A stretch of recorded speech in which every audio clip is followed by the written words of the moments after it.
अंदर बसा हुआ आत्मा आज जागृत होना चाहिए। ये आत्मा सच्चिदानंद स्वरूप, सच्चित आनंद। सत माने ये कि आप सत्य को जानते हैं। अभी तक आपने सत्य को नहीं जाना। अभी तक जो जाना है वो सब भ्रम। जैसे कि एक आदमी आपके सामने आकर खड़ा हो और आप उसे देखते ही सोचते हैं आप कितना अच्छा आदमी है। अगर उसने आपके सामने गिड़गिड़ाना शुरू कर दिया, साहब देखिए मैं इतना अच्छा आदमी हूँ, मैंने इतनी अच्छाई की और इस आदमी ने मेरे साथ इतना जुल्म किया, आप उस पर ढह पड़े। हो सकता है कि वो किसी जेल से छूटा हुआ चोर हो सकता है वो आपको लूटने के लिए आया हो या आपको मर्डर करने के लिए आया। आप जान नहीं सकते कि आदमी कौन है, क्योंकि आप सत्य को जानते हैं। सत्य को जानने का मतलब ये होता है कि आप उस चीज को जाने जो सब चीजों का सार और तत्व है।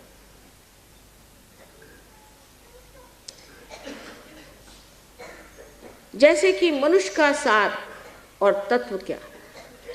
उसका सार और तत्व उसका आत्मा है। उस आत्मा को जानते ही आपका जो ज्ञान है वो अज्ञान सा लगता है और ज्ञान चीज आप अपनी नसों पर, अपने सेंट्रल नर्वस सिस्टम पे जानते हैं। जैसे कि एक साहब मेरे पास आए, मुझसे कहने लगे कि माँ मुझे अंजाना की बीमारी हो गई, मुझे ठीक कर दीजिए। मैंने कहा अच्छा बैठिए आप। मैं जा रही थी, मैंने कहा अच्छा बैठिए। उनकी कुंडलिनी जागृत की, उनको बड़ा दर्द सा उठा थोड़ा सा। उसका अच्छा ठीक हो गया, आप हम जा रहे हैं। उनका कहा माँ आप क्या कर रहे हैं, मेरे तो अभी हार्ट अटैक आ गया। मैं कहा बेटी तुम ठीक हो गए, हम जा रहे हैं। उदास होकर बैठ गए। तो मैं मोटर में बैठी, फिर मैं निकल के आई। मैंने कहा कि देखिए मेरी बात आप सुनिए, अभी आप डॉक्टर को जा करके अपने एंजाइनोग्राफी लीजिए और उसके बाद आप विश्वास कर लीजिएगा कि मैंने जो कहा वो सही।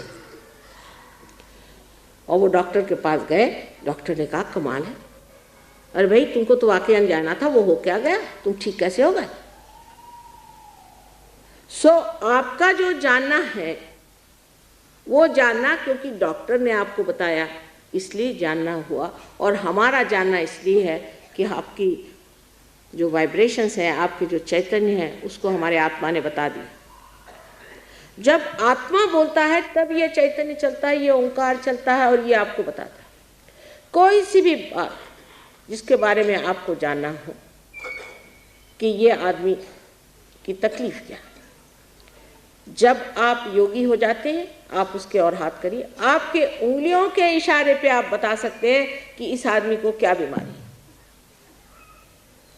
और जब वो बीमारी आपको पता है, अगर आप जानते हैं कि उस बीमारी के कारण से परे, इसे कॉज एंड इफेक्ट कहते हैं, उससे परे आपको उठना अगर आ गया तो आपने उनकी बीमारी ठीक कर दी। और उससे परे उठाना बहुत ही आसान है, उसको कुंडलिनी पर डाल दीजिए।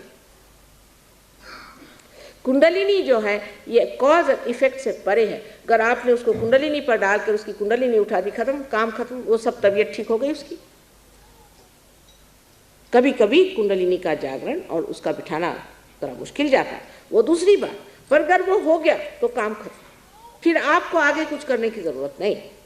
जो इतनी बड़ी बड़ी कठिन समस्याएं हम लोग सोचते हैं और सोचते हैं कि इसमें इसका कारण ये है और इस वजह से परिणाम ये है और इस कारण परिणाम को ठीक करने से सब चीज़ ठीक हो जाएगी, कभी भी वो चीज़ नहीं ठीक होने वाली। मैंने आपसे पहले बताया कि एक चीज़ ठीक करेगा तो दूसरी खराब हो जाएगी। उससे परे जो परमात्मा का साम्राज्य है, जो सहस्त्रार में विराजता है, उस साम्राज्य में आप आइए, आपका आगमन हो, आपका स्वागत हो, नमस्कार करके आप अंदर आइए। और जब वहाँ आप बैठे हुए हैं तो किसकी मजाल है जो आपकी ओर आँख टेढ़ी करके देखे। मराठी में रामदास स्वामी ने कहा है, समर्थाची या वक्रपाहे असा सर्वभूमंडली कोण आहे, जिसने समर्थ की और आंख तिरछी करके देखी, ऐसे सारे भूमंडल में कोई नहीं। लेकिन पहली चीज यह है कि आप क्या परमात्मा के साम्राज्य में आए हैं या नहीं, फिर आने के बाद वहां जमे हैं या नहीं। जमने की बात बहुत बड़ी सोच होगी।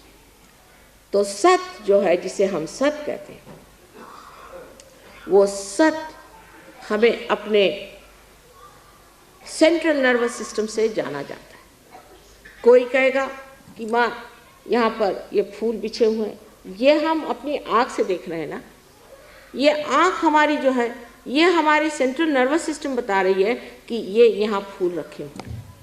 फिर हम जब महसूस भी करें तो हम कह सकते हैं यहाँ फूल है, क्योंकि हम इसे महसूस कर सकते हैं। इसकी जानी जिसे कहते हैं, इसको जानना जो है, यही ज्ञान है, यही वेद है, जिससे विद होता है, जिससे बोध होता है। जो हमारे सेंट्रल नर्वस सिस्टम में जाना जाता है, यही हमारे उत्क्रांति का लक्षण है। और बाकी जो कुछ जाना है वो दिमागी जमा खर्च है या तो भावना की फेंक। इसलिए जब कुंडलिनी जा करके सहस्त्रार को प्रकाशित कर देती है तो हम सब ज्ञान के अधिकारी हो जाते। आप सोचिए कि जब हमारे यहाँ ये संत साधु हुए थे, तब यहाँ न यूनिवर्सिटी थी, न कॉलेज था, न कुछ था, लेकिन ज्ञान के भंडार थे, दृष्टा थे। एक से एक लोग इस संसार में हो गए। लंदन में एक विलियम ब्लेक करके बहुत बड़े कवि हो गए हैं। अगर आप उनका भविष्य पढ़ें तो आश्चर्यचकित हो जाएंगे कि वो एक एक चीज को, सहज योग के बारे में उन्होंने इतने साफ तरीके से लिखा है कि बड़ा आश्चर्य होता है। ऐसे दृष्टा मार्कंडेय जैसे लोग अपने इस देश में हो गए, तो आप लोग क्यों नहीं हो सकते? शुरुआत में जरूर एक ही मछली पानी से बाहर निकली थी, उसके बाद 10-12 निकली होगी, फिर 1,000 निकली हो, फिर उसके बाद न जाने कितनी मछलियां उससे निकल करके आज मानव स्थिति में बैठी हुई। उसी प्रकार अनेक वर्षों से हम लोगों ने तपस्या की हुई है, परमात्मा से योग मांगा है, मेहनत की है, और आज सर्वसाधारण मनुष्य बन करके संसार में आए हैं। और आज उसको प्राप्त करने की जो आपकी इच्छा है, ये आपका हक, ये आपका हक, और वो आपका हक पूरा होना होगा। जो साधु संतों ने कहा है, जो इन अवतरणों ने कहा है, वो सब सच करके दिखाना होगा। उसके लिए एक ही बस शर्त है कि कुंडलिनी का जागरण होकर के आपके अंदर वो प्रकाश जागृत हो, जो कि आपके नस नस में बहे, और आप जाने कि आप योगी जन हो गए। योगी जन हुए बगैर कोई सी भी बात समझाई नहीं जाती। तो आप सत्य हमारे मुंह से जो सुन रहे हैं वो सत्य है या नहीं, ये जानने के लिए भी आपको योगी जन होना चाहिए।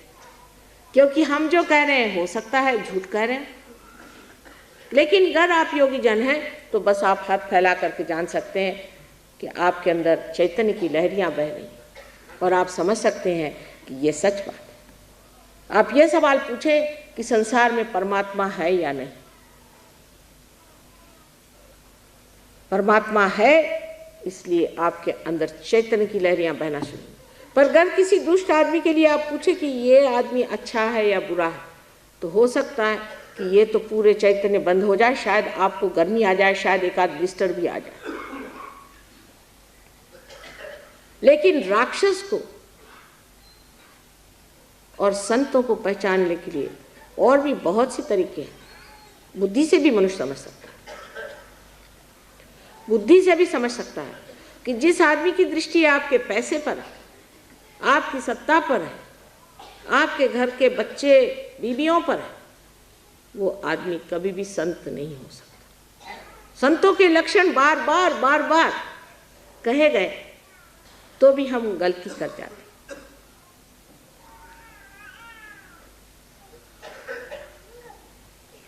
इसलिए पहले सत्य को जानने के लिए कुंडलिनी को हमारे सहस्त्रार में प्रवेश करके उसको प्रकाशित करना चाहिए, जहाँ ये 1000 पंखुड़ियाँ जागृत होकर के सुंदर कलियों के जैसे, पंखुड़ियों जैसे सुंदर नृत्य करें।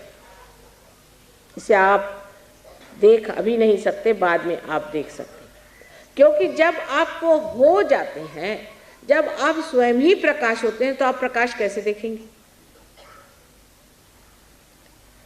जब आप प्रकाश हो गए तब लोग पूछते अब माँ क्या करें? जब दीप जला लिया तो आप प्रकाश दीजिए। जब तक आपके बुद्धि में ये प्रकाश नहीं आता है, तब तक आपकी शक्ति 1000 गुना कम है।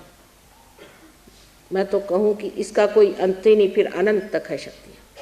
पर उससे पहले इतनी सी जो शक्ति है, जैसे कि एक बरगद का पेड़ एक छोटा सा बीज होकर के अंत में इतना बड़ा पेड़ हो जाता है, उसी प्रकार जो मनुष्य की बुद्धि अपने को इतनी छोटी और सीमित लगती है, वो इस कदर बढ़ जाती है कि उसकी शाखाएं भी चारों तरफ उतर उतर के उसे और भी स्थापित करते जाती है।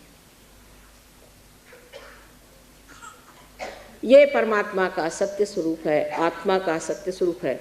आत्मा सत्य को बताता है, लेकिन सहयोग में ज़रूरी है कि आपकी बैठक होनी चाहिए। अब आपने म्यूज़िक सुना, हिंदुस्तानियों को तो ये बात समझनी चाहिए कि म्यूज़िक चीज़ जो है बैठक के बगैर नहीं, बैठक चाहिए। पार तो हो जाएंगे आप, ठीक है, पर उसके बाद अगर बैठक नहीं हो तो आप समर्थ नहीं हो सकते, आप पूरी तरह से इस पे प्रभुत्व नहीं पा सकते। इसके लिए बैठक चाहिए, अभ्यास चाहिए। और जब तक वो अभ्यास नहीं होगा, आपके अंदर उसकी संवेदना, इस कदर नाजुक संवेदना, गहन संवेदना जागृत नहीं हो सकती, क्योंकि ये नसों से जाना जाएगा। और ये नसें आज तक जड़ रही, ये नस जब तक वो नवीन जागृति के नए आयाम में, डायमेंशन में जब तक नहीं जागृत होती, तब तक आप नहीं जान सकते। हमारे एक बार बहुत से लोग हमसे कभी कभी सोचते हैं कि ये इनको क्या पता होगा, ये तो बहुत सीधी लगती है। एक साहब आए, कहने माए देखिए ये आपका फ़ोटो कैसा है। मैंने कहा बिल्कुल गलत, मैं बता दूँ किसने निकाला। वो कहा अच्छा बताइए। मैंने उस आदमी का नाम बता दिया जिसने ये फ़ोटो निकाला। मैंने कभी देखा नहीं था, किसी ने भी नहीं देखा। वो चक्कर में आ गए कि माँ तुमने कैसे जाना। मैंने कहा हम सबके चक्रों को जानते हैं, और उस चक्र को इस चक्र में जान रहे हैं कि उसी पे सारा काम हो रहा है, इसका मतलब उसी आदमी ने फ़ोटो खींचा। एक साहब हमें समझाने के लिए आए कि माँ आप बहुत सीधी हैं, आप जानती नहीं, ये बड़ा राजकारणी आदमी है और इससे संभल के रहिए और कुछ गड़बड़ कर सकता है। मैंने कहा अच्छा इतना ही बताना आपको? कहले हाँ। अच्छा आप सुनिए, आप में इसके बारे में क्या जानती है कि इसकी बीवी अपनी नहीं है, किसी ब्राह्मण की बीवी भगा के लाया है, इसका बच्चा तो और इसका है, लेकिन ये बीवी दूसरे की। और सब उसका मैंने जो कच्चा चिट्ठा खोलना शुरू कर दिया तो वो आंखें फाड़ के देखने लगे कि माँ ने इस आदमी को तो एक ही बार देखा और इतना कैसे बता गए। पर यह बताना कोई बड़ी भारी बात नहीं, इसकी कोई ज़रूरत भी नहीं आपको, लेकिन आप ये बता सकते हैं कि आप में कौन सा दोष है। और जब आप सत्य हो जाते हैं तो असत्य से आप अलग हो जाते हैं। जैसे कि इस कपड़े पर अगर कोई दाग लगा है और उस वक़्त प्रकाश आ गया तो मैं इससे अलग सोचती हूँ कि इसे कैसे साफ कर दिया जाए। इसी प्रकार आप अपने से अलग हट करके जानते हैं कि ये असत्य है, ये हम नहीं ले सकते। जैसे आज एक साहब आए, कहले माँ मेरा आज्ञा चक्र आप ठीक कर दीजिए। मतलब क्या कि मुझे अहंकार हो गया, इसे आप निकाल दीजिए। अगर किसी आदमी को कह दीजिए कि आपको अहंकार है तो वो मार बैठेगा आप। लेकिन जिस वक्त आज्ञा चक्र में दर्द होने लग जाता है तो खुद ही कहते माँ मेरा आज्ञा जरा कृपया आप ठीक कर दीजिए, इस आज्ञा से मैं परेशान हूँ। क्योंकि जो चीज़ आपकी दूषित है वो इशारा ही नहीं करती, कभी कभी दुखती भी है, कभी कभी बताती भी है, जताती भी है, और आपके उंगलियों पे आप जानते हैं कि आपको क्या शिकायत है, और आप वो शिकायत से एकाकार नहीं। हम लोग योग प्राप्त होने से पहले एकाकार होते।